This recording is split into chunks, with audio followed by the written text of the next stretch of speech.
ఈరోజు నేను చేప ముక్కల్ని ఎలా స్టోర్ చేసుకోవాలో చూపిస్తాను. నీట్‌గా కడిగి పెట్టుకున్న ముక్కల్ని తీసుకుని అందులో కొద్దిగా పసుపు, కొద్దిగా కారం, నిమ్మకాయ రసం బాగా పట్టించాలి.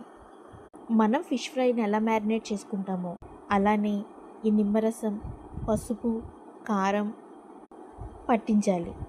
ఒకవేళ మీకు ఉప్పు ఇప్పుడే వేసుకోవాలనిపిస్తే వేసుకోవచ్చు. లేకపోతే మీరు ఎప్పుడైతే ఫ్రై కానీ, కర్రీ కానీ చేసుకోవాలనుకుంటున్నారో అప్పుడు ఉప్పు కలుపుకోవచ్చు. కానీ మీరు వండేటప్పుడు ఉప్పు కలిపారో లేదో గుర్తుపెట్టుకోవడం చాలా అవసరం. ఏంటి చేప ముక్కలు స్టోర్ చేసుకోవడం కూడా ఒక కొత్త విషయమా అంటే అవునండి. ఎందుకంటే చేప ముక్కలు సరిగ్గా స్టోర్ చేసుకోకపోతే ఎక్కువ రోజులు నిల్వ ఉండవు. మనం వండుకునేటప్పటికే పాడైపోతాయి. అందుకని వాటిని సరిగ్గా స్టోర్ చేసుకోవడం చాలా అవసరం. అలాగే ఫ్రిడ్జ్‌లో పెట్టేటప్పుడు వాసన వేరే వాటికి అంటకుండా ఉంటుంది. మనకి బిర్యానీ కవర్స్ బయట మార్కెట్‌లో చాలానే దొరుకుతాయి.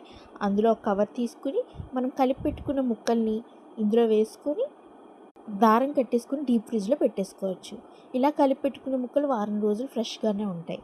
లేదు మా దగ్గర ఇలాంటి కవర్స్ లేవంటే గనక ఏదైనా టైట్ బాక్స్‌లో స్టోర్ చేసుకోవచ్చు. వీడియో మీకు యూజ్‌ఫుల్ అయిందని అనుకుంటున్నాను. నచ్చితే please like, share and subscribe.